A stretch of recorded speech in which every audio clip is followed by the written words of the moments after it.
And certainly glad to have Sharon back with us. She was here last week, but I didn't see her. And I think that's your sister-in-law with you today. Glad that you're here, your friend, and everybody that else is here. Uh, Good. Let's remain standing and please roll this, and we will get officially started. S'il vous plaît.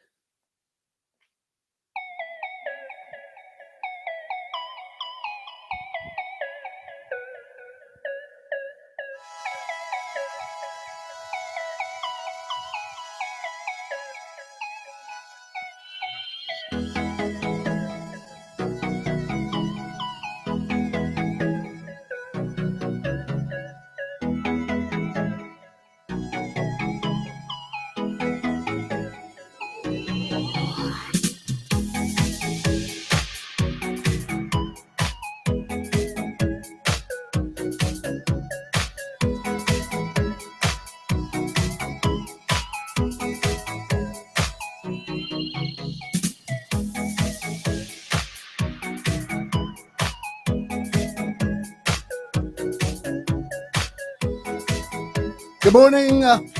Buenos dias. Bonjour. Welcome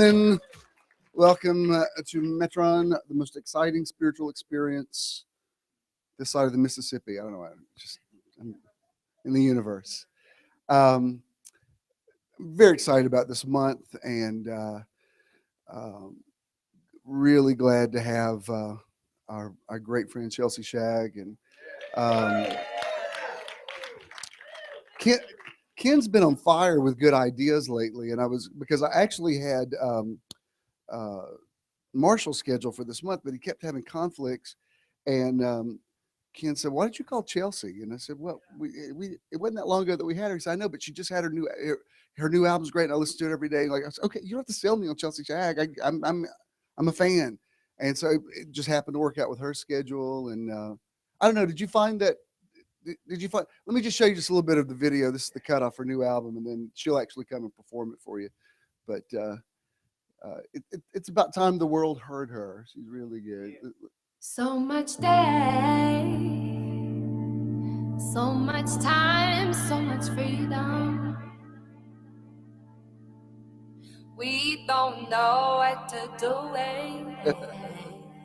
Us kids get stupid, yeah. Too much day, too much time, too much freedom. We don't know what to do with. If I wasn't in church, I'd say, "Can I order?" Us kids get stupid, yeah. Call the waiter over. What shall we do? I don't know, baby boo. Ken knows every word to the song. Pick your poison, baby, red or white. Honestly, I take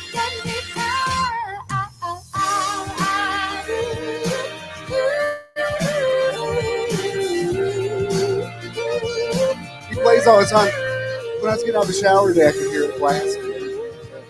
Without any further ado, would you please welcome the great Chelsea Shagg? Chelsea.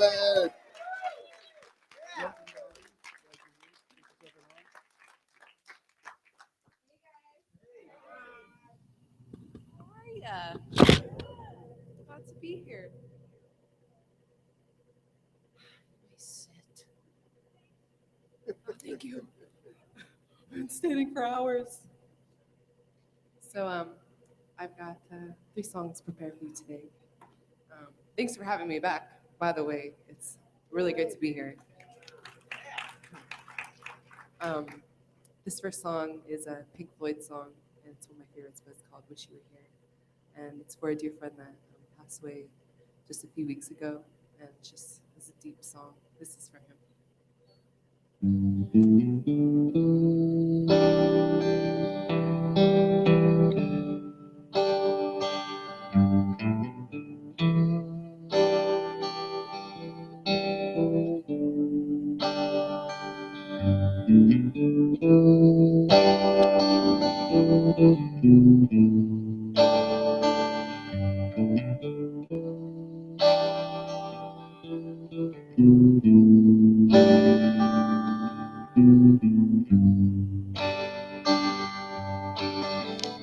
So you think you can tell heaven from hell, blue skies from pain? Can you tell a grief from a cold still rain? A smile from a veil. Do you think you can tell? Did they get you to trade your heroes for ghosts? Hide ashes for trees, high air for a cool breeze, all comfort for change. Did you exchange a walk on by the white, the Leroy in the cage?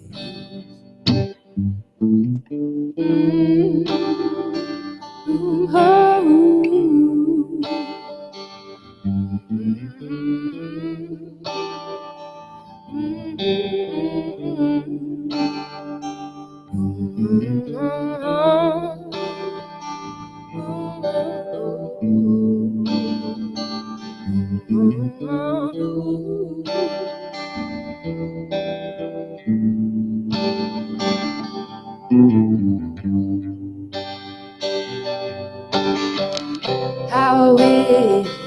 I wish you were here. What just two lost souls swimming in a fishbowl, year after year. Run over the same old crowd, and we found the same old fear. Wish you were here. Wish you were here. Wish you were here. We're here. Thank you.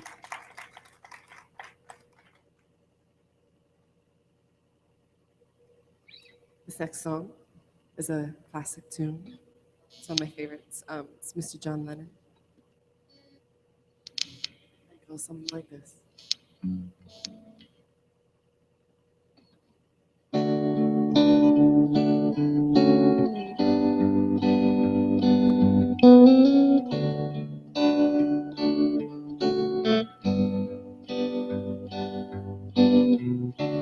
Imagine there's no heaven. It's easy if you try. No hell below above us on the sky. Imagine all the people living for today. I imagine there's no country. It isn't hard to go. Nothing to kill or die for. No religion too. Imagine all the people living life in peace. They say I'm a dreamer.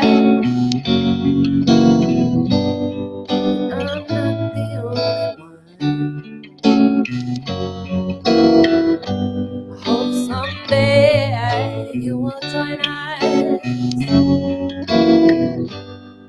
the world where live as one. Imagine no possession. I wonder if you can. No need for greed or hunger. Brotherhood of man.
Chelsea Shag. I'm gonna stand up here.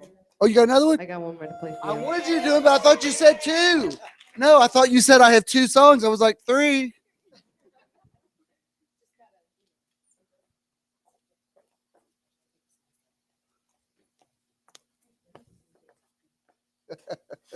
Talk amongst yourselves. I'll give you a topic. Discuss.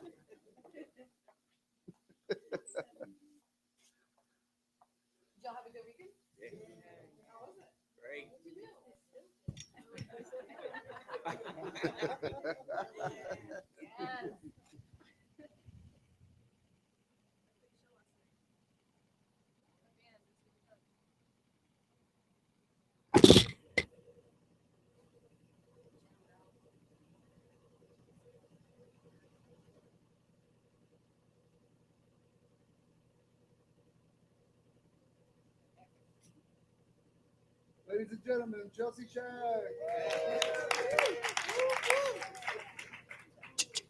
Can we bring this mic up?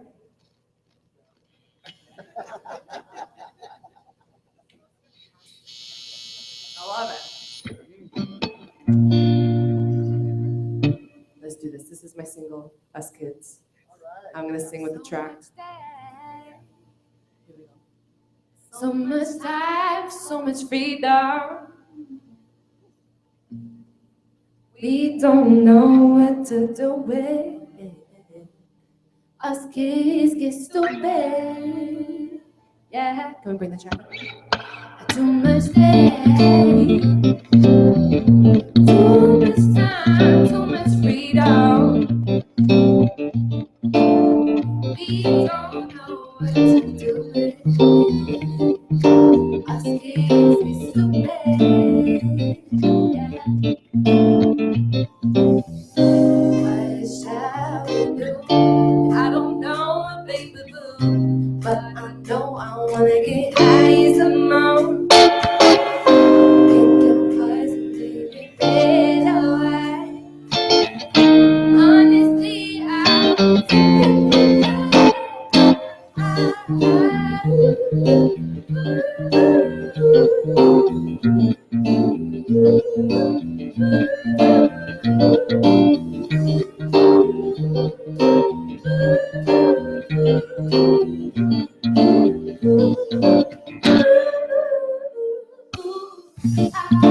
pictured up this heart, but I was only in my dreams.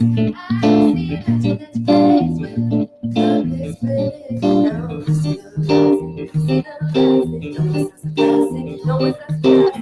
No, it's not surprising. What shall we do? I don't know, baby boo, but I know I want to get some more.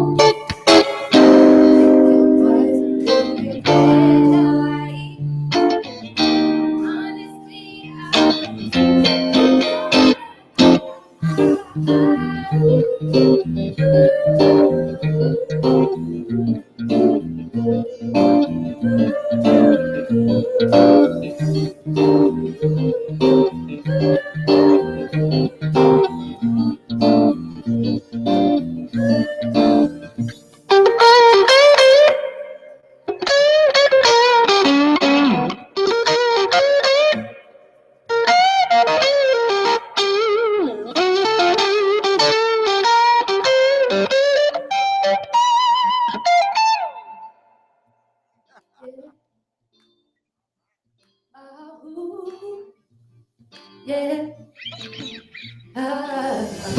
What shall we do? I don't know what people do, but I know I wanna get funky with y'all.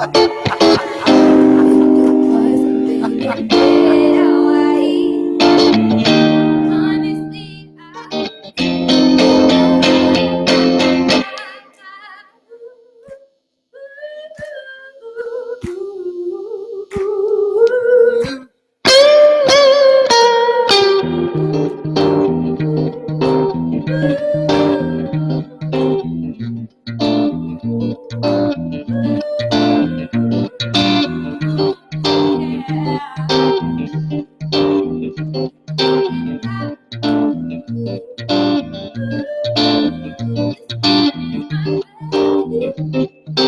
Yay!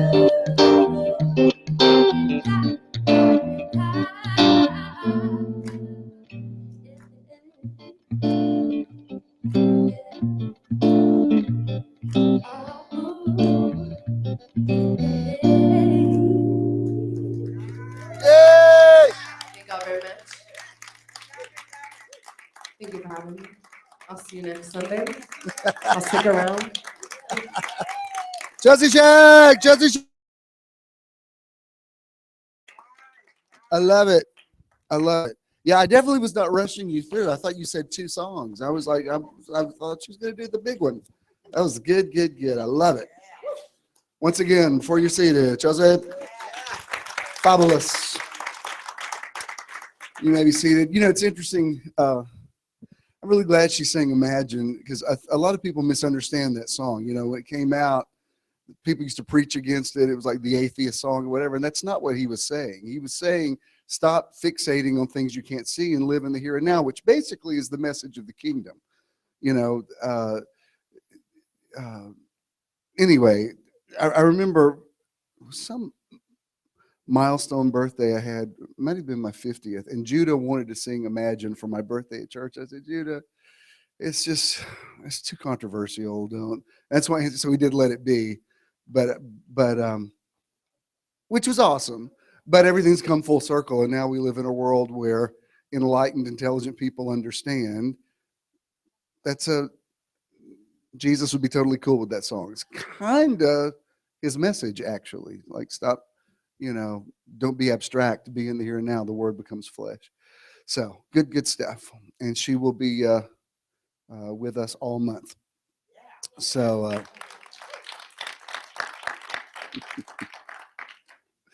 Leona, you're too cute. Let's see, what all have I got to announce? Our outreach this month is Save the Children. I really love doing connecting with organizations that I know are tried and true. And we've done like St. Jude's Children's Hospital and Make-A-Wish Foundation.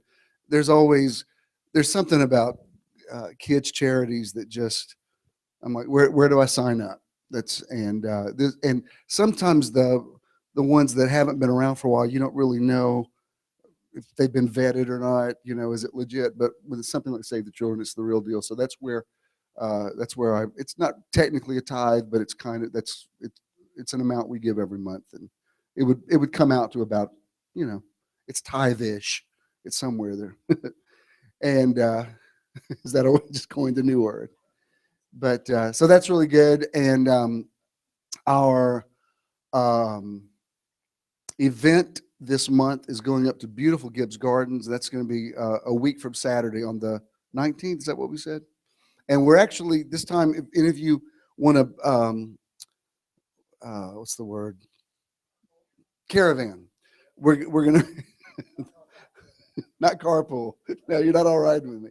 But we will meet here, and I'll give you instructions about that. But it's just, I'm believing we're going to hit it about right with everything blooming. But it's really fantastic. It's like, it's so beautiful. It's nearly surreal. It's like, wow, I've never, Callaway Gardens is beautiful in its own way, but this is a whole other thing, and it's, so that's going to be a great day. And you can have lunch there. And there's a good bit of walking, so wear comfortable shoes. But if you don't want to walk it, I think they even have, don't they have like little trolley things there? Yeah. So, there's a really nice little area where you can sit outside and eat, and they have like homemade chicken salad sandwiches on cranberry bread, and it's just a lovely atmosphere. And sometimes they have live music. It's going to be classics, but this one's going to be really good. Very excited about that. And then I think Easter's the following Sunday, right? So can you believe it's going to be our second Easter at Metron? Wow. Last Sunday, I know a lot of people must be blocked by this big traffic jam. Last Sunday we had the third largest crowd we've ever had at Metron. It was third only to our opening Sunday and the day of our reception. And it was that was really cool. And a lot of people couldn't make it today, but they're out there. That is for sure. Thanks for the good reports from our challenges this week. And I love, Brenda, we didn't get your picture on here, but Brenda posted a couple of things. She'd been putting off cleaning out her closet, and she got started, and then she got inspired, did a second one. But what I loved about it is she got it. She said, I love that we're being taught about getting your life into balance. It's not just about in the sweet by and by, it's where we live now. And so that's some of the home improvements. I don't know how, I'm going to say this in BJ's absence. I don't know how BJ got on this one, because going to visit your daughter at college is not a home improvement project, but I'm going to let him slide because he's participated in all the other ones so well. But when I saw that, he said, you know, you're living your best life. I was like, well, I know he's been putting it off, but I said, I specifically said your environment, home improvement. He's at Valdosta State. I'm like, BJ, I don't think you understood. I think what happened is he's going to be out of town. He's just trying to, he's trying to sneak a hashtag in and make it look like he's participating. I'm like, don't play me. But anyway, that's the Mule Son's house. They did some stuff, and that's ours. And that's Pat's regrouting, and I think that's Avery's over there. And it's interesting how just doing a little something makes such a difference. What's that going to do with living your best life?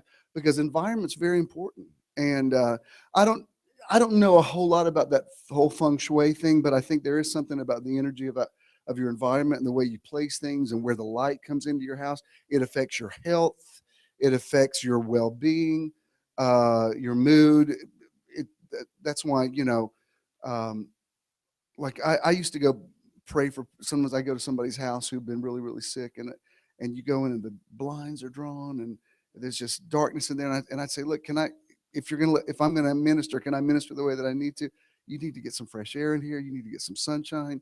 Let's start talking about some positive things. It's not just taking your medicine. It's changing your environment. It's like, where you live. And so I told you not all of the challenges were going to be physical. So, well, this is physical, but not with your physical body.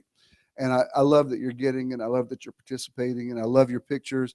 I don't have to over-explain how to do it because you grasp the concept, and I like keeping it flexible enough that I can kind of see your creativity, which brings me to this week's challenge. This week's challenge, I want you to get up every morning at 5 o'clock and run up Stone Mountain. All right, we'll save that for next week. Now, this week, this week it's about karma, and I want you to do, if you can, at least 3 good deeds where you pay it forward. Now you say, well, I don't want to get credit for that. Well, you have to make an exception this week because I want to hear about it. Even if you have to tell somebody, look, my spiritual community is asking me to do a good deed. I'm going to have to snap a picture of this. So, and it could be somebody you know, it could be somebody you don't know. But I want you to document 3 things in the week. It doesn't have to be major. You don't have to go like paint somebody's house. It might be, I'll pick up the tab for somebody's lunch. It might, just something. I want you to put it out there for good deeds. I think they must do this at Starbucks a lot, but I know a few weeks ago I had gone through a drive-through and I got up to the window and the woman said, "There's no charge." And I said, "Why?" She said, "The car in front of you paid for yours." And it's amazing. It was just a cup of coffee, but it's amazing how it automatically, not that I was having a bad day, but it really does have an effect on you. Just the smallest act of kindness. Jesus said, if you even give a prophet a cup of water in my name, you get the prophet's reward. You get the prophet's reward just by helping him do what he does. So I don't want to over-explain it, but that's what it is. It's karma. It's paying it forward. It's good deeds. Got it? So let me get you caught up on my week, and then we'll get into the teaching today. Last Sunday we had a lot to do. We got it all done. We left here, and Olivia's party was really cute, and she was really sweet. It was a surprise party, and her friends were there, and her Mima, my first wife, and that's what they call her, and that was great. That was she and her husband live out in Kansas City, but she was here for it, and we were good and took pictures together, and that was fine. And then we had to get on the road to get to Nashville because I wanted to get there to get checked in so I could see the white Oscars. And So the trip was great up there, and there's a place in Nashville. It used to be the train station. It's called Union Station. I've always wanted to stay there, and so since we were going anyway, I said, you know what, let's just stay there. I want to. It's on my bucket list. Let's do it. So we got in. I'm not making this stuff up. I go in, and she says, well, Mr. Swilley, we're giving you a free upgrade. I thought, I'm going to change my middle name to Free Upgrade. It's like everywhere I go. I'm not asking for it, but everywhere I go lately, I'm like, they're giving you a free upgrade. I said, okay. So we had this awesome room. We checked in and got room service. And the Oscars, they were all right. They were funny. And mainly I wanted to see Leonardo DiCaprio win. So I was fine, once I saw that. And so that was really good. We went up for Buck Rambo's memorial service. And that was long. It was good. Ken and I were up there. And you remember my friend Jeff Ferguson? We were there. Karen was there. Karen used to be Donnie and Reba's nanny when Destiny and Israel were little, and then Teresa was up there. Ben and Teresa, when he was I sort of say stationed, but when he worked in Nashville, they actually went to Donnie and Reba's church. So Teresa was there, and so we were able to all sit together in the family and friends section. And glad we had each other for entertainment because of the very lengthy funeral. I got to tell you, preachers at funerals is just nearly unbearable to me. I just want somebody to get up and talk about the person. This isn't your showcase to show off how you can preach and do an altar call. This is supposed to be honoring this person's life. And so few people get that. And, it'd been a really long funeral. And then the last guy got up there, and he was the longest one yet. We were supposed to meet my cousin Beth for dinner, and I texted her. I said, Beth, we've been sitting here for 3 hours, and the preacher just now got up to start. And this is white people. I'm not talking about a long black funeral.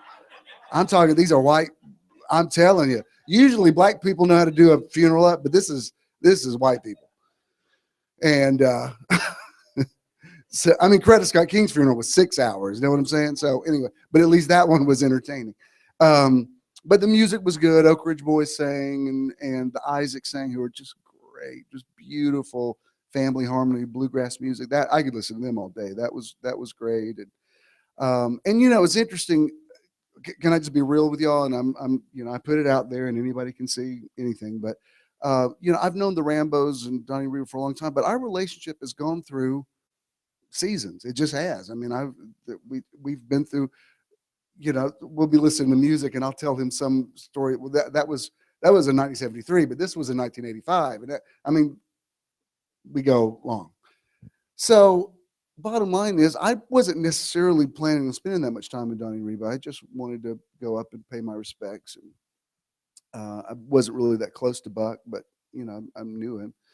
But I got to see them, and they invited us over to the house, and I would say this if they were sitting here, but I'm telling you, it took them a minute to get their head around me coming out. It just did. And their church is affirming, but it was different. For some reason, it was different for me. And it took them a minute to,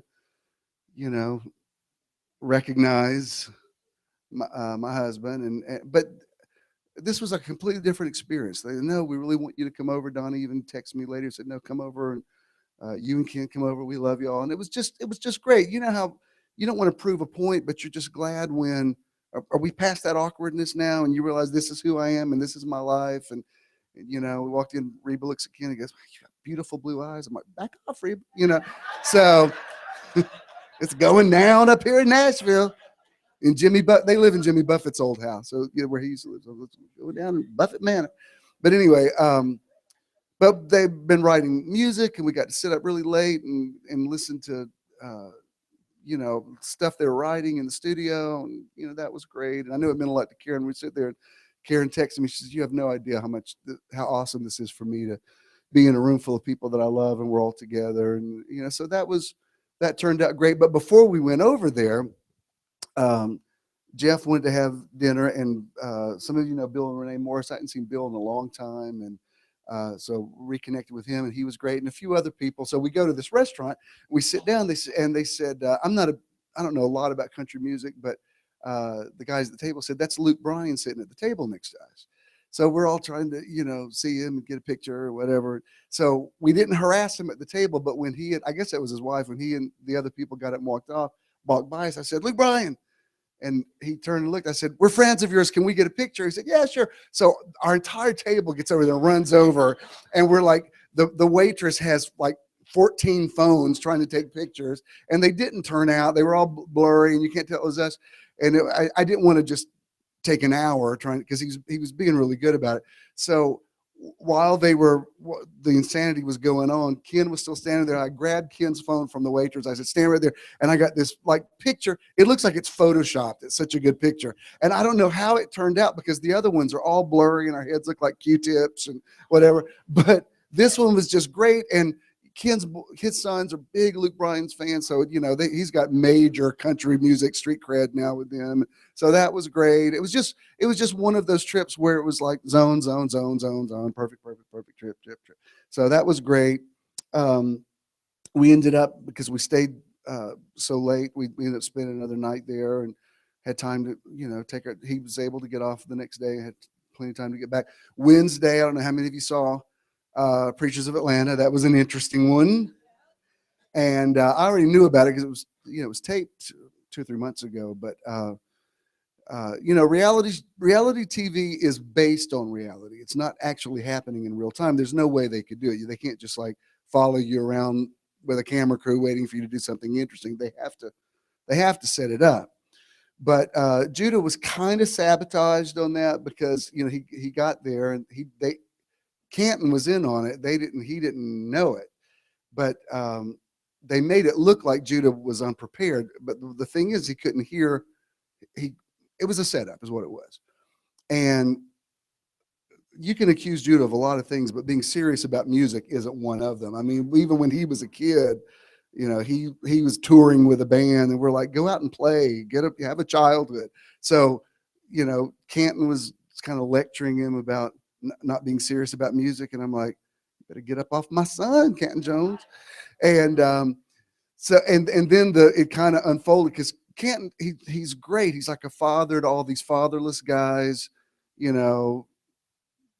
but my son's not one of them. So my son's got a daddy. So I appreciate that you mentor Tonio and all them, but he don't need a mentor. And he's like, "I want to help him with his walk with God." And I'm like, "I'm about to get my own reality show. We're going to be like Real Housewives of Atlanta. There's a weave going to get pulled out somewhere." He didn't wear a weave. But anyway, it turned out fine. And Judah was amazingly proactive about it. And this week's episode is really, it shows I'll be in this one, and Judah goes over to Spirit and Truth Sanctuary. DE's in it, and it's a really good. But I'm very happy with the way it turned out. And of course, Judah has now inherited all the homophobic haters. I don't know if you saw the video he posted last night. We were doubled over with laughter. He basically says everything I said in First the Good News, only it's hysterically funny the way he puts it. And I'm like, "It's all yours now, Bubba. You can take the haters." But it's great. Good things are happening. So it's just been a really, really good week. And then yesterday, just it's kind of what I want to talk about. As a matter of fact, let me go ahead and incorporate what I'm going to say about yesterday into today's teaching. Okay, so I'll go ahead and say, "Let there be light." Amen. All right. My topic this month is these are things I've discussed before, but I want to come back and look at these. I want to talk about gratitude. I want to talk about intention. Um, I want to talk about manifesting abundant life. I want to talk about the meaning of the word affluence. Affluence, it comes from the same root word as flow. It literally means affluence. So what it's saying is that abundance, prosperity, affluence, whatever, it's not something that you strive for. It's something that you tap into. It's a mindset. It's prospering and being in health as your soul prospers, or as there is a flow through your life. And it's not just about money. It's about everything. It's about being healthy. It's about loving your life. It's about gratitude. It's about enjoying things. Power of intention is real. the things we say come to pass. Even something as simple as, and some people would say this is a coincidence. You judge it for yourself. But um, the loft where I live, Debbie and I actually bought that in 2003. We bought it for an investment. So we've had it for years. She used to live there. Judah lived there for a while. I've lived there for the last 5 years. And it's cool. It's right, it's across the street from the Coca-Cola Museum and Centennial Park. And we walked to the Fox Theater last night. I mean, I love the location. But across the street, there's just this junky looking parking area that looks like where houses used to be, and they were torn down. And I've just never liked it. And we walk all the time. And a few weeks ago, we went out to we walk up to CNN Center a lot and get a coffee or get something to eat. And I walked out. I stood there and looked at it. I said, I want something beautiful on this spot. I want something built here now. And like the next day, they were clearing it. Well, I thought, well, there's no way I could have spoken into existence that quickly. So I did some research, and there's this beautiful apartment complex that's going up across the street that's been on the table for years. It's just been, because of legalities or whatever. It's one of those things where, they were supposed to have broken ground years ago and just never did. I didn't even know anything was supposed to go in there. Well, now it's all, this morning we drove out, it's all cleared. It's, it's buildings about to go up. Was it coincidence? I don't know. I don't think I spoke it into existence, but I think I knocked a log out of the jam and got the flow going. I mean, I do. I spoke it, and then like, boom, ground started being broken. So I know these are things we talked about before, but they're really strong in my spirit. I want to go back and look at the most misquoted verse in the New Testament, John 10:10. A thief comes not, but to steal, kill, and destroy. But I came that you might have life and more abundantly. In the Message, I love the way it says it here. It says, I came so they can have real and eternal life, more and better life than they ever dreamed of. Let me tell you why this is important. Somehow over the last few centuries, especially in the last century and a half, somehow Christians began to think that the message of Jesus was, I came to save you from God sending you to hell. And I came that when you die, you might go to heaven. But look at what he says. He says, I came that you might enjoy your life now. Like if I were going to sing a version of this, I would sing something like, imagine there's no heaven. Like if I ever had an artist of the month, like say hypothetically, that came while I was teaching this, and if like say hypothetically he or she were to ask me, what would be a good song to confirm what you're teaching this month, I would say, I don't know, have you ever heard of John Lennon's Imagine? And that person would say, well, it's not really part of my repertoire, but I'll learn it. None of that happened. That's just called the flow. And that's why we're talking about this month, finding the flow. Synchronicity, being in harmony. Jesus said, I came that you just enjoy your life, that you enjoy this life. People say, well, yeah, but what about heaven? What happens to us when we die? Imagine there's no heaven. Whatever's going to happen is going to happen. God is good. You came from God. You're going to go back to God. What I'm talking about is now, living in the now. If I were ever going to, like say hypothetically, if I was ever going to start a mega church, I would call it something like Church in the Now. You know what I mean? It's that's a nice ring to it, doesn't it? Because Jesus said, I came that you might enjoy your life now. Some people say, they don't really say, but I have had some people wonder, why do you take so many pictures of everything you do and post it? I don't know. I just feel compelled to document my life. I enjoy my life. I want to share that moment. After the show last night, I said, you know what? Let's walk down to the Varsity and get chicken, because we never had dinner last night. I love their chicken salad sandwiches, and I love their hot dogs too. But I'm behaving myself. So let's go, and it was just fun. I want to take a picture of. Yes, it's midnight Saturday night, and we're at the Varsity, and it's awesome. And it was crowded. It was crowded. We finally got up. We probably stood in line for half an hour, but we're in no hurry. And we got up there, and I made the order. The girl said, "If you ask for onion rings, I'm going to burst into tears." I said, "No, I know what I want." And I told her. She says, "I like you." I said, "I like you too. I've always liked you. I've always said that." So I had a moment with the girl. Anyway, the point is, and I'm telling you, people, I'm not exaggerating this. Like yesterday, can I tell you about my Saturday yesterday? Because it's important to enjoy life. It's a holy thing. Deb, I know you and Jim are streaming today. And when I look at your pictures, Jim and Deb Milstein, they love to go to historic places and walk, and they take pictures of it. I'm so glad to see them enjoying their life. He's on the road a lot, so when he's home, it's a big deal to her, and they really make the most of it. They, the it's not just gonna it's not gonna you're not gonna experience it if you aren't aggressive with it, and that's where intention and gratitude comes in. The more you are grateful, the more you attract to yourself things for which to be grateful. But we stayed in Friday night. We go out most nights during the week. On Friday night, I really kind of like to stay at home because everything's so crowded in Atlanta, and I don't want to I don't want to wait forever for a table. So it's typical for us when everybody else is out. That's our like home night. We ordered Chinese food. It was great, and late in the evening, I said, "You know what? I can go to the store. I don't want to go to the store tonight. Let's just go out for breakfast tomorrow." We don't say it that way. We say it like, "I have a great idea." So I start naming, here's all the places we could have breakfast tomorrow. And I always wait. There's a thing that Ken does. I wait till where it's like, bing, that's it. I said, we could do Flying Biscuit. We could do Homegrown with the ginormous pan. If you ever get to go to Homegrown, it's where the original Mamie's Kitchen was. It's over there by Cabbagetown. Biggest pancakes in the entire world.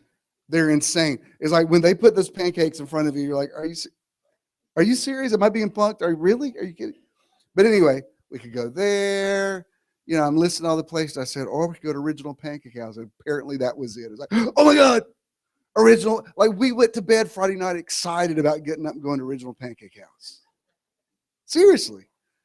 And it was like, it's so great. It's so much fun. And they have like ginormous omelets.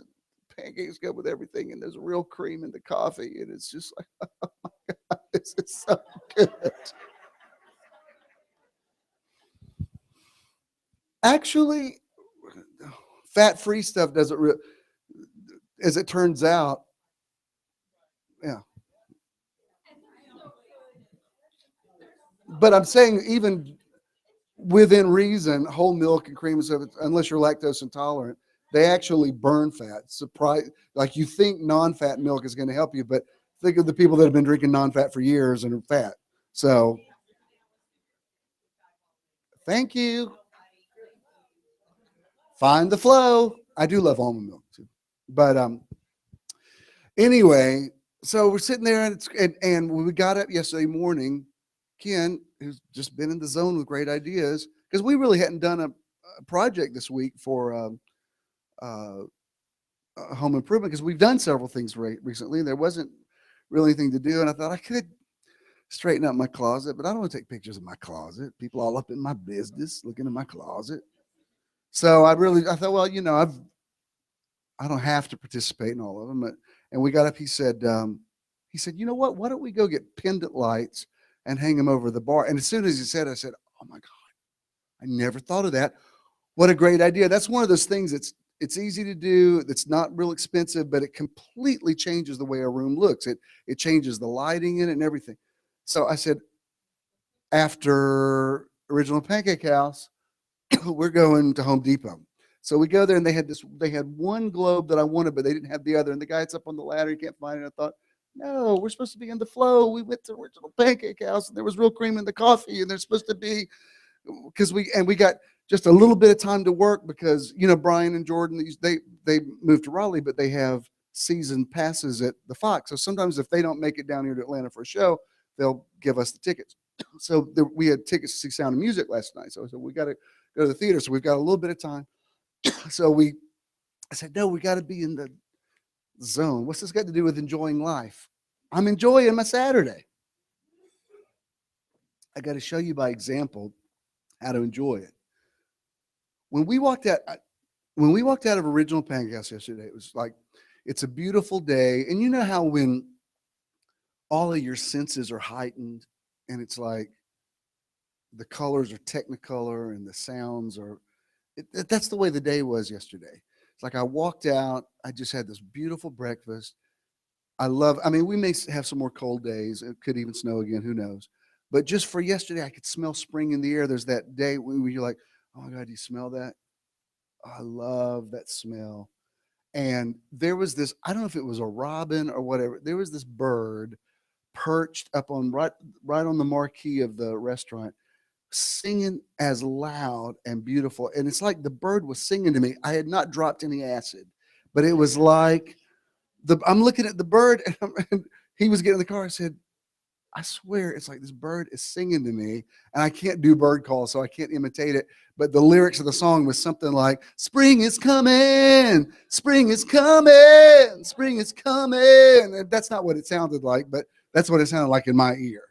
And I was like, I know, Mr. Robin, spring is coming.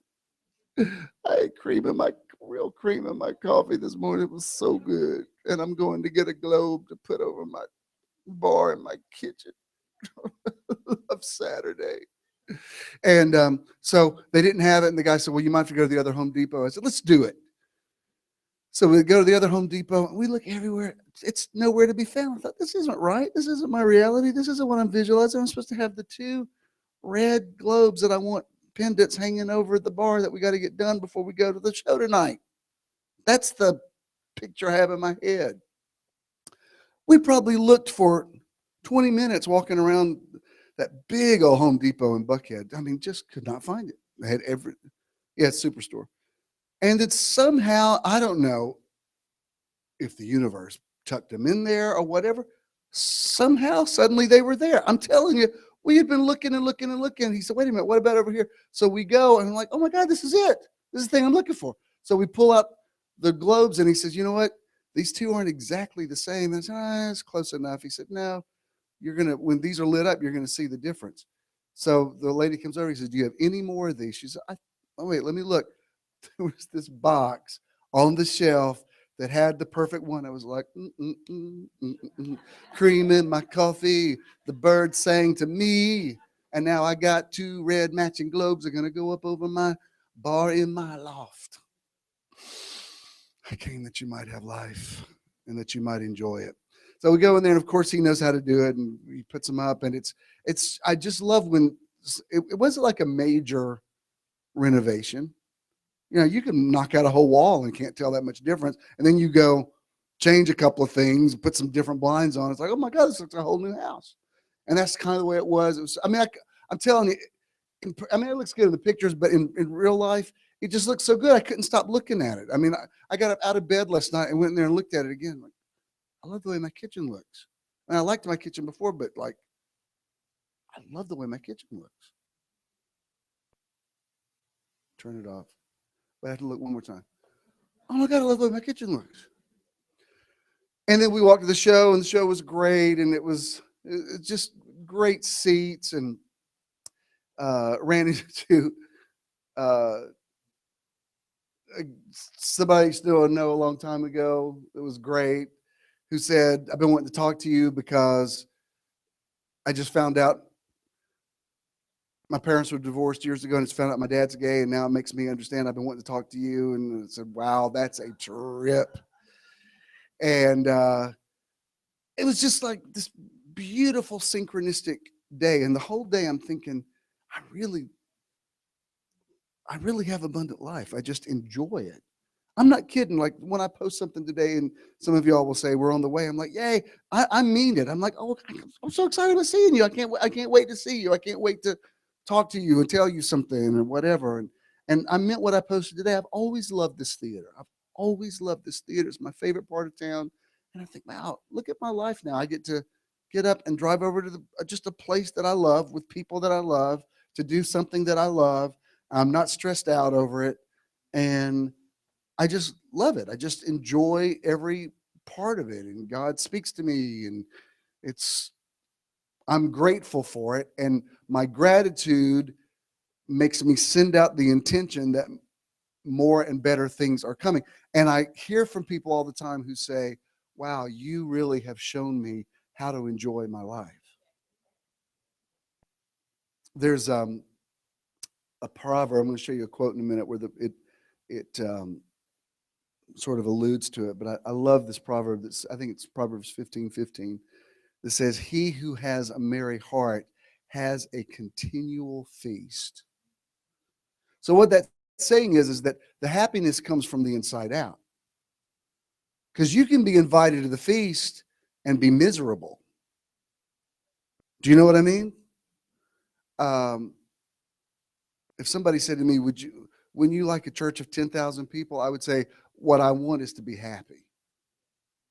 Because I know a lot of people that have churches of 10,000 and they're extremely unhappy.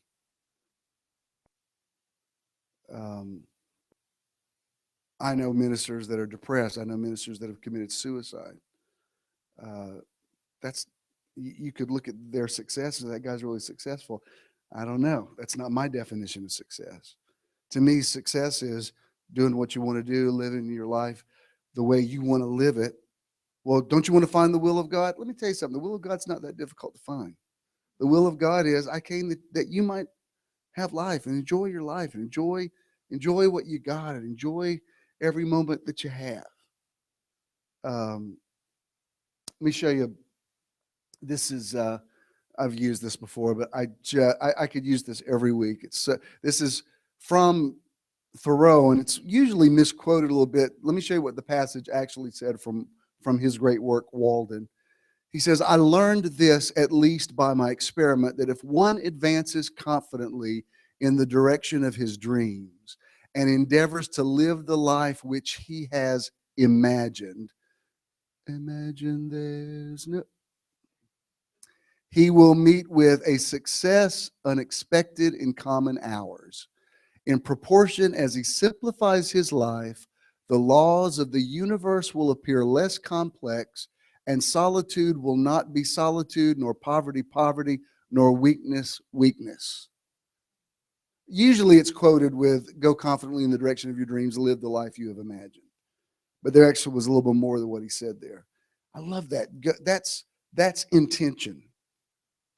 Going positively in the direction of your dreams. I believe that any positive step you make toward good in your life is worthwhile. Just anything that you do. This week I was going to work out with my trainer, and I'm doing good. I've been working with this trainer for about a month, and he's very thorough. And I went in one day this week, and he said, we need to do a 1 month evaluation. I said, oh, really? That's today? I have tests today. So you have to see how many sit-ups, push-ups, whatever you can do in a minute. And in a month, I had doubled that, so that was good. And then he measured me, and what needed to be bigger was bigger, what needed to be smaller was smaller. And so that was fine until he said, let me measure your biceps. And I swear I am flexing as hard as I can. And he says, all right, well, go ahead and flex. And I said, well, apparently we need to work on the guns a little more because I am flexing. And but Friday I thought, you know what? It's a beautiful day. I'm just going to walk. I'm walking to work out. I'm intentionally moving toward better health. I had some money in my pocket. I thought, you know what? I'm going to go by the bank and make a deposit. Doesn't it feel good to deposit money in the bank? It just feels good. It feels so much better than taking money out. It's like, oh, I just deposited. I'm walking in sunshine, vitamin D, money in the bank, go work out. Biceps need to be bigger. But that's okay. It gives me something to look forward, work toward. And I was like, this is like good. Like everything I'm doing today is making me better spiritually in every way. And meanwhile, the whole time I'm counseling with people, praying with people. I mean, it's nonstop.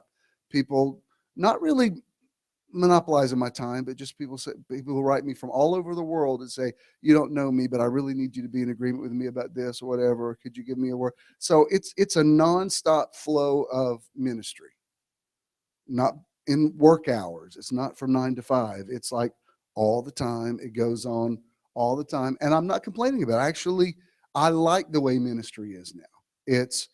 Um, it's continual, but it's productive. And I hear back from people who say, wow, that thing you agreed with me for, it happened. And so there's constant confirmation. And again, I enjoy it. I'm not stressed out. Let me show you the next scripture. I love this. This is talking about Israel coming out of Babylonian captivity. Used it before, but let me show you again. I specifically like the way it says it in the Amplified. When the Lord brought back the captives who returned to Zion, we were like those who dream. It seemed so unreal. How many of you have ever had a dream come true? Isn't it just wonderful? The scripture says hope deferred makes the heart sick, but when the desire comes, it's a tree of life. And just every dream that you have that's manifested, it's like, wow, is this really happening? I've got to pinch myself. Just even over the smallest things. I'm telling you, I was excited about that fluffy omelet yesterday because I had looked forward to it and it met expectations. I was just as excited, I kid you not, as if somebody walked up and gave me $1,000 check. I said, well, Bishop, fine. I was going to write you $1,000, but I'll just buy you an omelet. No, write the check. I'll take you out for an omelet. But it's the enjoyment of it. It's like, wow, I just enjoy it. I enjoy life. I enjoy telling the truth. I enjoy living the truth. When I see people who are still caught up in religion and they can't live the truth, it's like, wow, you really ought to come into abundant life. You have no idea how much better it is. You can still have God and your truth. That's awesome. I like this scripture too. Again, I've used it, but the message just rocks the way he says it. He says, yes, indeed, it won't be long now, God's decree. He said, things are going to happen so fast your head will swim. One thing fast on the heels of the other. You won't be able to keep up. It's where the King James says the sower will overtake the reaper. He says, everything will be happening at once, and everywhere you look, blessings. Blessings like wine pouring off the mountains and hills. Isn't that beautiful imagery? That's finding the flow. I'll make everything right again for my people Israel. They'll rebuild their ruined cities. That's talking about restoration. They'll plant vineyards and drink good wine. Bishop, I don't believe in drinking wine. Bible says you should. Sometimes. Now, I'm going to tell you, I don't think she would mind me saying, when Donnie and Reba invited me over, Donnie doesn't drink because he had substance abuse issues, so he doesn't touch it. But Reba said, I could enjoy a glass of wine. I just buried my father. I said, Bible says, give wine to him who's of a heavy heart. So we went by the liquor store, Jesus.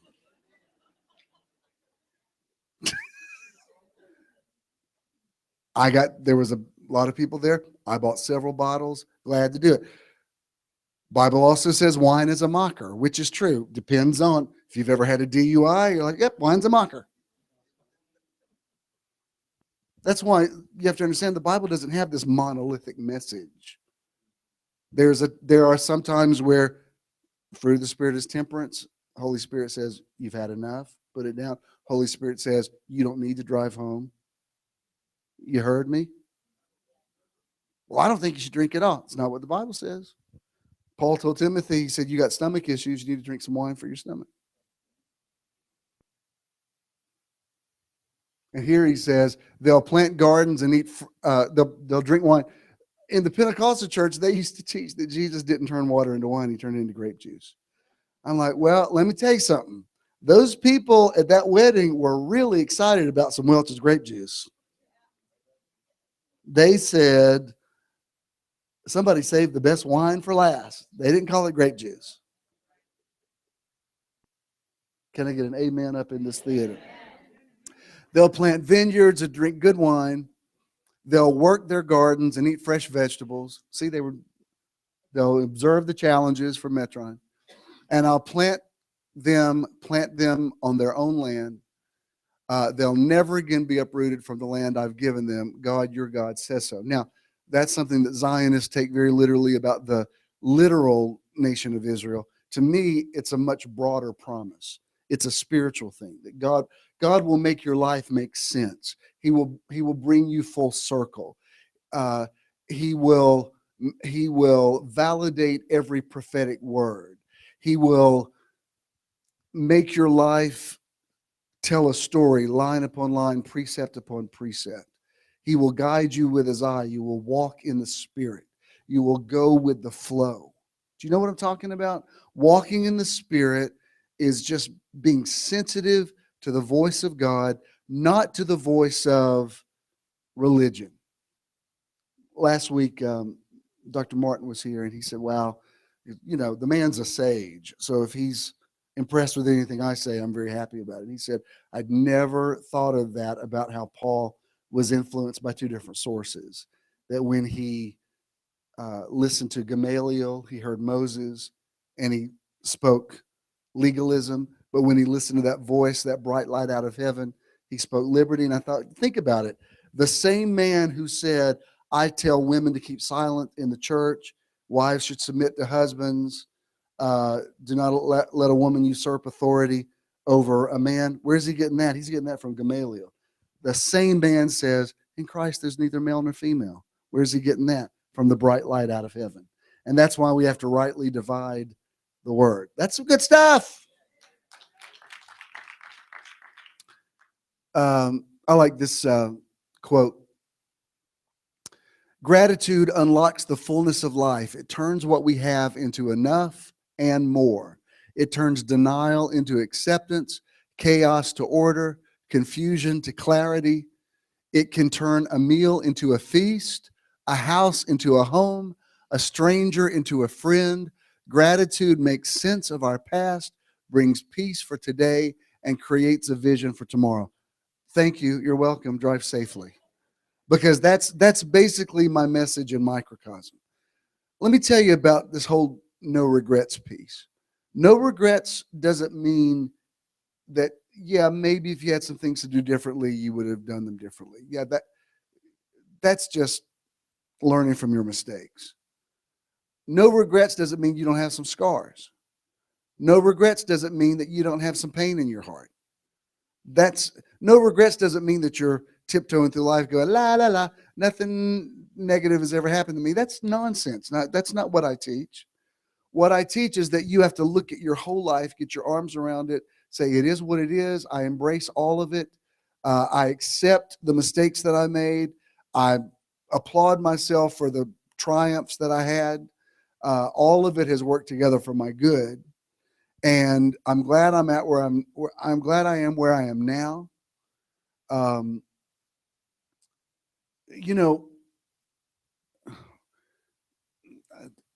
I try to. I don't want to just talk about this too much. I don't want to beat it to death. But I'm listening to this friend of mine who says, I'm sure her father must be considerably older than me, never been able to come out. I have a lot of compassion for that. Family's in denial, He's lived with his partner since 1978, and they just think they're friends. I thought, wow, that's some scary denial. What I'm saying about my life is I'm so happy that I had years before I'm too old to enjoy my life, that I could tell you this is who I am, this is who I've always been, and now I don't want to hide. I don't want to hide my life. I want to be able to live my life with the people that I love. I'm not trying to make any statement. I just want to, the same way that I want to be able to say that That's Reggie and Sonia, and they don't hide themselves. They don't have any reason to. I can also say this is Ken and me, and it's like they're all. It's all okay. It's all good. Like I was looking at somebody saying, marriage should be between a man and a woman. I'm like, yeah, it should be for straight people. Absolutely. Nobody said everybody should marry the same sex. Only gay people, which is about 10% of the population. The rest of y'all, no, go traditional marriage. Thank God. At least with this thing they're trying to pass in Georgia right now, at least Nathan Deal finally, what he said was, I was like, thank you, 21st century. He said, look, we're going to have to realize that the world has changed and it is what it is. And I thought, well, thank you. The other night, John Kasich, who had one moment of clarity in whatever the heck that was that went on the other night, I just thought, my God, I hope people from other countries aren't watching this Republican debate. This is just embarrassing. But, even, Kasich said, look, he said, I think I'm for traditional marriage, but there's no point in people coming up with all this legislation. Nobody's trying to sue anybody. I said, thank you. No, believe me, homophobic haters, no gay people want you to marry them or cater their wedding. You're safe. Nobody's going to. And what I tell you what the state of Georgia doesn't want is the movie industry to boycott this state, because more movies are made in Georgia now than are made in Hollywood. And Hollywood doesn't enjoy the intolerance. You know what I mean? So I'm like, I don't think y'all need to tick off, because a lot of jobs are coming into the state from the movie industry. So at least, when the governor said that, I thought, fine, thank you. That's all anybody's asking. But to me, to be able to not only not have to hide my life, but to enjoy my life, not to rub it in anybody's face, but just to enjoy it. The other night, my kids were over at the house, and you know how, like if you go out of town, there's like souvenir stores, and there'll be like a frame with the name of the place that you are. Well, I know some people would laugh at this, but us being the age that we are, but anywhere we go, we always get one of those frames. We put a picture. We've got a table of all these. We just like it. And so my kids were standing there looking at it the other night. I said, y'all, please don't make fun of that, because I know that's really, it's a little crunchy that we do that. I said, but you have to understand, when we were teenagers, we weren't living our real life. So we're kind of like experiencing all these things for the first time. So I know that seems silly for men in their 50s to do it, but we just love, Panama City Beach. We just love it. I had one in San Francisco and I left it in the room. So I got to get another one of those. And they were like, no, we think it's totally cool. We love it. I said, okay, well, don't make fun of me. Don't make fun of my table of souvenir frames. But I said, I want to enjoy my life as myself. I'm not saying that I had a horrible life prior to. I mean, you knew me when I was married before. I wasn't miserable. She wasn't miserable. But living the truth is just better, whatever your truth is. And that's why I love this. It says truth can make any meal into a feast. It's just enjoying who you're with, enjoying your company, liking the person you're with. One of the reasons you feel better when Ray and Joanne walk in the room is they're crazy about each other. Have you ever looked at them in pictures? In pictures, they look like they just met and they're swooning over each other. It makes you happy to see people enjoy each other like that. Do you know what I mean? And I think even if you're single, you don't resent that. You're like, no, that's great. I either had that or I want that or I'll get that again, but I'm glad you got it. Hello, young lovers, wherever you are. Don't weep for me, young lovers. I've had a love of my own. Enjoy your life. Enjoy your kids. Enjoy when they grow up. Let me tell you something. I had my granddaughters this one afternoon, several hours this week, and it was great. They're adorable, but we're in like real heavy traffic, and it's raining. And Sophia says, "Poppy, I got to go to the bathroom." I said, "Well, can you hold her?" "No, I've got to go now. I've got to go now." And I'm like, I don't know where to take you. I'm like, oh my God, it's raining and it's traffic. I'm like, hold it. I wouldn't tell this if she was here. I'm like, just baby, please hold it. So I'm trying to find, where can I go? And so I finally find this McDonald's, and it's awkward. I can't go in the ladies' restroom. So I'm like, all right, girls, y'all go in there and y'all stay together and wash your hands. And I thought, man, I'm too old for this. I'm the, this is really, I love them, but this is stressful. I don't miss that age. I know what it's like for one of your kids. I got to go now, or I'm sick. And believe me, I have run through a Walmart holding a kid, and I'm like, hold it. Now I enjoy being able to say, well, it's time to, I love y'all so much, and it's time to take you home. And then Christina texted me, said, I'm working a little later than I thought, but Melissa can come relieve you. I said, all right.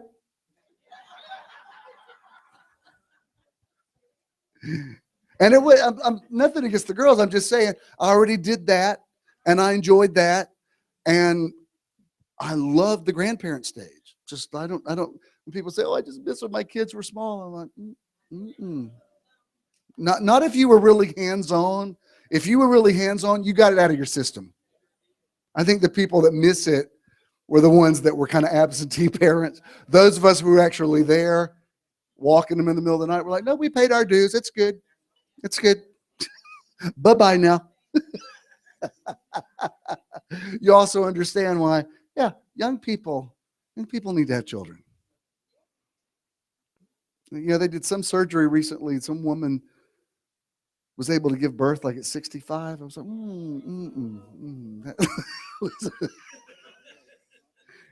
They said science is, I'm like, no, science. You need to stop it.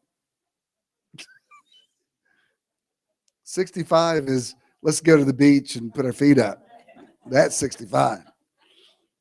Heck, that's 55.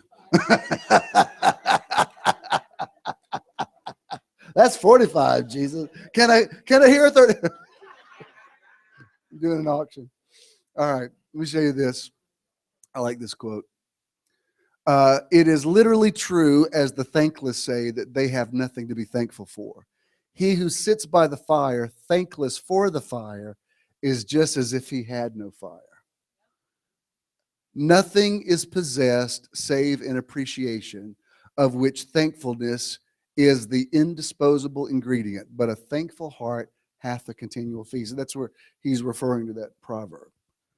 I remember my parents had this couple friend that they used to go out with. This is years ago, and the man's passed on now, so there's no way anybody would hear this. They used to go out with them once a week, and all I remember them talking about is what a miserable time they had, because this other couple was never pleased with where it was those kind of people that where God forbid you suggest a place, because of course it's going to be horrible. So, and I remember as a kid thinking, why do you go out with them? That doesn't even sound fun. Like they start complaining as soon as they sit down. I don't want to eat with that person. I don't want to eat with the person that's complaining about everything. And, sometimes, like last night, I would have liked the line to move a little faster at the varsity, but there was a lot of people in there. The monster truck thing had just gotten out. It was a lot of people. I understand it's going to take a minute.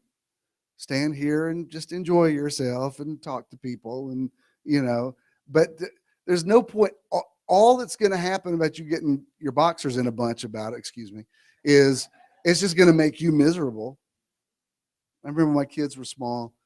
We were on a trip. Are we there yet? How much longer? I'm like, y'all, it's not going to make it go any faster. It's not going to make me drive any faster. It's not going to make Florida any closer. It's just going to stress us all out for you to keep asking me that. So wherever you are, enjoy the ride. I find sometimes I'll be in traffic and I think, wow, the traffic's really strong. But here's the good news. I'm sitting on beautiful leather seats in a car that's paid for, listening to XM radio. I can listen to any kind of music I could think of. If I'm running late for an appointment, I have a phone. I can text somebody. I don't have to be stressed saying, oh my God, I hope they're not freaking out. I can say, and I know you're not supposed to text and drive, but there's a thing, it'll OMW, on my way, so they know. I think, well, you know what? It could be worse. I'm not having to walk. It's not raining. If it's hot, I have air conditioning. You know what? It's going to take a minute. Yes, I live in a city. There's going to be a little bit of traffic. I'm willing to put up with that because I don't want to live out as a hermit somewhere. So if there are other people, we all got to share this road. Let's make it work. Let's make it a we are the world experience. Uh, this quote, I think this may be the last one. Um, it says, respect yourself enough to walk away from anything that no longer serves you, grows you, or makes you happy. Now, some people will say, well, does that work with the Christian message? I mean, isn't the Christian message about laying down your life and taking up your cross and serving? Yeah, that goes without saying. What this is talking about is the release that Jesus gave when he said things like, go into a city and minister to them. And if they receive you, give them everything you got. He said, heal the sick and do all that. But if they don't, he says, move on to the next town and shake the dust off your feet. He did not say, you stay in there and keep begging them to like you until. No, he said, no, go move on. The move on message is all through the Gospels. This just amazed me. But a few years ago, this comedian was doing, he had a little piece about women that get upset about men that they go out with that they don't call them back. And his whole piece was, he's just not that into you. And it became very famous. He ended up writing a book and they made a movie from it. And people were like, I mean, he was on the Dr. Phil show. People were like, oh my God, we've never heard such profound wisdom. And I thought, really? I mean, that people must live in some serious denial. Because here's the thing. People do what they want to do. That is faux show. Not for sure. Faux show. Big difference. And so if you're in abundant life, isn't hating your career, hating your marriage, hating your kids, hating your house, hating your car. That's not abundant life. You say, well, I would be happier if it changed. That's not the way it works. That tail's trying to wag that dog, and that's not the way it works. You have to become happy where you are now, and then whatever external things need to change, then they change. But it doesn't work the other way. When you say, well, if I had money, I'd be happy, not necessarily. They've done studies, and they found out that people who were depressed when they were married were depressed when they were divorced. Now, that's not true for everybody. So, some people are in a bad situation. They're like, no, I'm telling you, I got a divorce and I've been much happier. So that may be your case. But generally, just some people are just depressed. They're just going to be depressed, whatever situation. There's some days you don't want to go to work. But this morning when I got up and posted that, I said, I love waking up on Sundays. That really is the truth.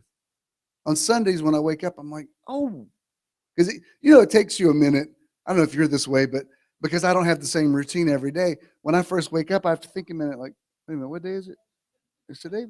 Is it Monday? What is it? Oh, it's Sunday. Oh, it's Sunday. I get to Metron and see everybody. Yay, Sunday. Seriously. And that's abundant life. If I were to get up and go, dear God, really? I got to go over there and say something else about God. Bishop, I've heard you say many of these things before. Baby, I've been preaching for every week.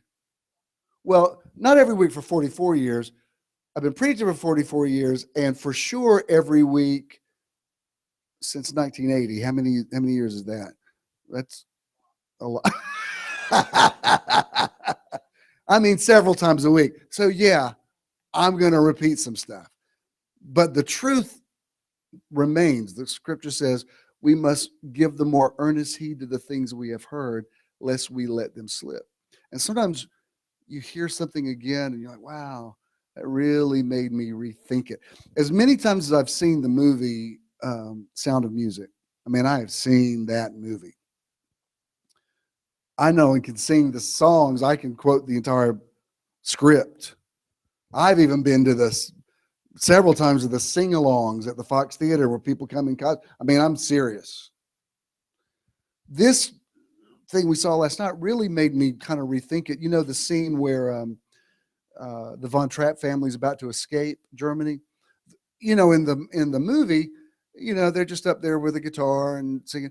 In this one last night, is these beautiful sets, and then all of a sudden, these glaring red from the top of the stage. There, I don't even know how many feet that is, but all this red fabric drops, and there's 4 giant swastikas up there, and it's just like Nazis and Hitler is in your face. It goes on so long, it actually becomes disturbing. Like after a few minutes, you're like, all right, finish up Edelweiss, because the swastikas are, you know, there's so much negative energy on those big things looking at you. But I'm looking at them singing in front of the swastikas, and it kind of made you rethink, wow, they really were up against. And the movie took, and even the show takes a lot of license. They didn't actually climb every mountain, you know, when they left. Although I got to tell you, it kind of got anointed in there last night. The woman that played Mother Abbess, not only did she say, I will look up in the hills from whence cometh my help. Remember when she says that to them? Not only that, but they go out and she stretches her hand and says, you will go out with joy and be led forth with peace. I started quoting it with her. The mountains and the hills shall break forth before. I was like, lady, don't make me get up in this Fox Theater and get Pentecostal. When she's stretching her hand, I'm saying the scripture with her. You shall go out with joy and be led forth with peace. The mountains and the hills shall break forth for you into singing. I'm like, I don't remember that with Julie Andrews. I didn't hear none of that. I'm like, we're about to get a little shikamashi up in here now. Come on now, prophesy. But I'm saying all that to say, just with everything, you can see it in a different way. Everything is a multifaceted diamond, and you move it a little this way, and suddenly it's like, wow, that's just beautiful. The people in your life, if they do something beautiful for you, be thankful for it and celebrate it and enjoy it, and know that they're not perfect, just like you're not perfect, and you're going to have to make some allowances for them.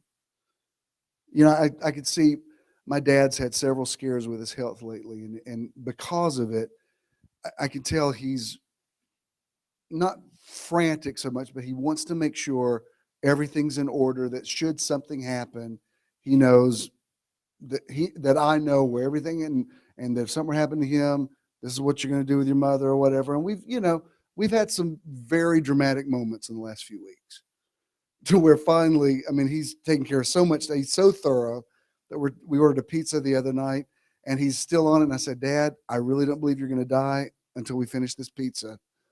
Can we just get off it for a few minutes so I can swallow this food? Because I mean, I got you. I know where the wheel is. I know who to call. Mom's good. Can we please eat? But by the same token, I'm thinking, wow, you're really a good man. You know, he and I had a lot of issues growing up. It doesn't matter now, because I look at him and I think, wow, you're really trying to end this thing with some elegance. Make sure that you got all your ducks in a row, and I appreciate it. I appreciate that when, God forbid, that does happen, and hopefully it's decades from now. But if and when it does happen, I'm not in a frenzy trying to, like, what do we do? Like, I know, believe me, we've walked through it several times. And I think, of all the things that you could take issue with him for in the past, because, men of that, some of you had dads or granddads that were from that generation that were taught, you never say you're sorry. You never say you're wrong. That's considered unmanly. Some of you thought it was just your daddy. It's like, they're not bad men. They were just taught, never say you were wrong. Never apologize. That's a sign of weakness. He came from that generation. I understand that. That's how you were. That's what you were taught manhood was. Okay, fine.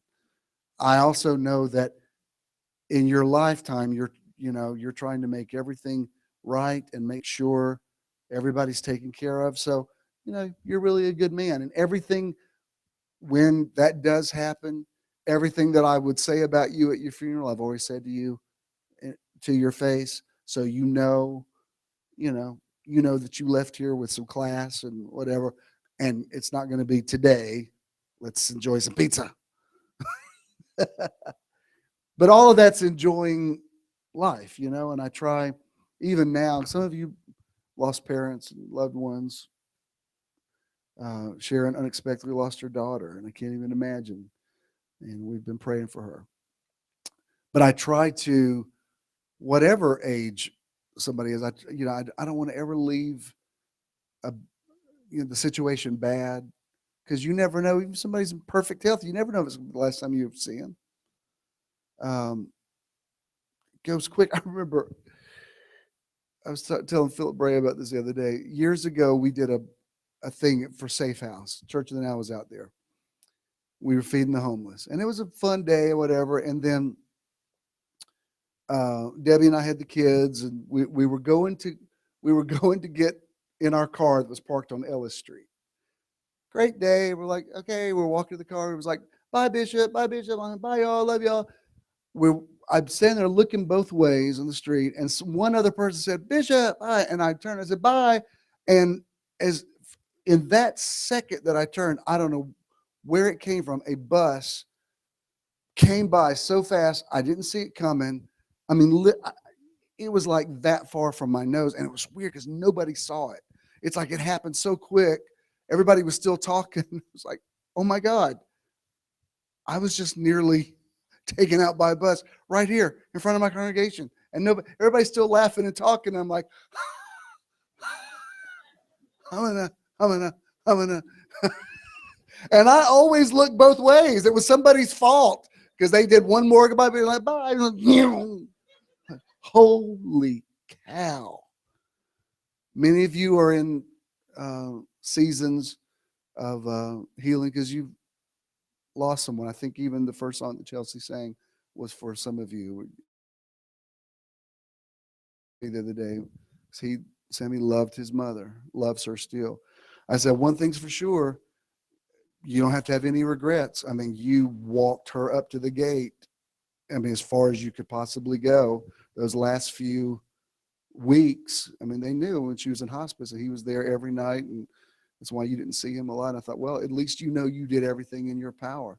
That's a part of being grateful for the time that you have with someone. Because even if somebody lives a good long time, it's still that line from that Cat Stevens songs, oh, very young one, will you leave us this time? You're only dancing on the earth for a short while. That's true for all of us. So if you don't enjoy while you were here, you just blew it. Required that you enjoy it. And that's why I like that quote. If something's even stealing a minute from you, if you can be a steward over your life, you have to say, I got to guard every minute. I got to guard every minute. Even just walking through the nursery at Home Depot yesterday, the beautiful flowers out there blooming, and kids said, oh, I got to take a picture of this tulip. And I love that about him. I love that you saw this tulip and you just want to capture that moment. That's enjoying life. That's, my God, tulips are beautiful. How many grateful people do I have here today? Let's all stand. Tell the person, all right, you may applaud. I'm grateful for applause.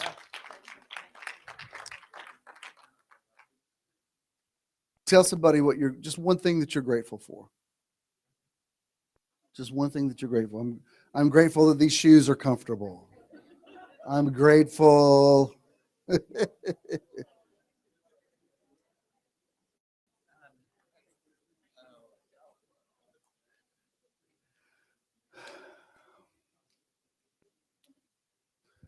Gratitude, intention, manifesting abundant life.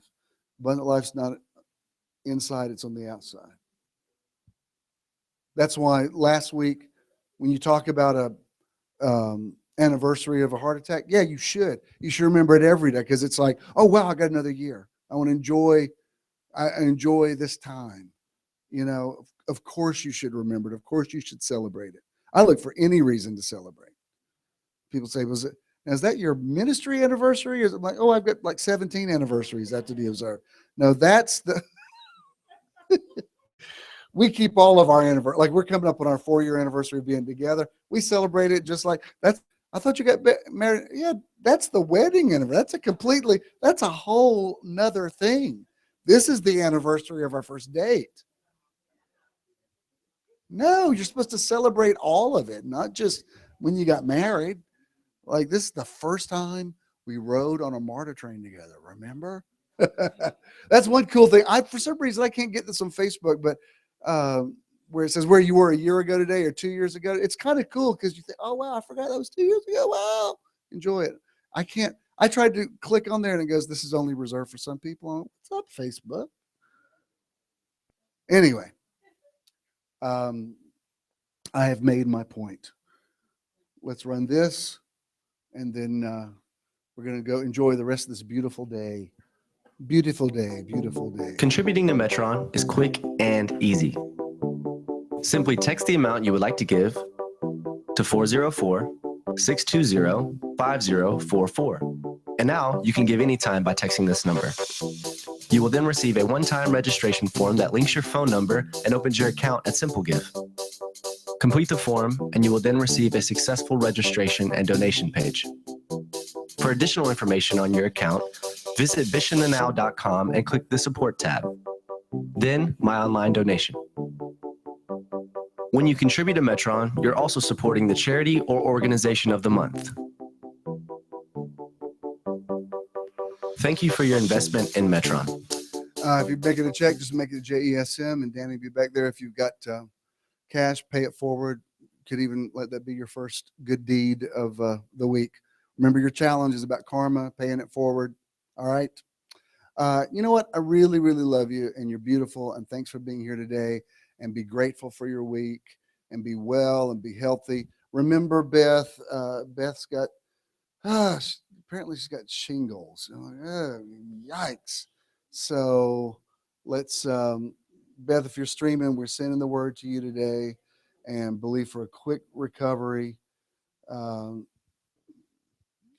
It's Terry Bradshaw keeps doing that commercial about if you've had chicken pox. I'm like, oh Lord, go by CVS, get the shot.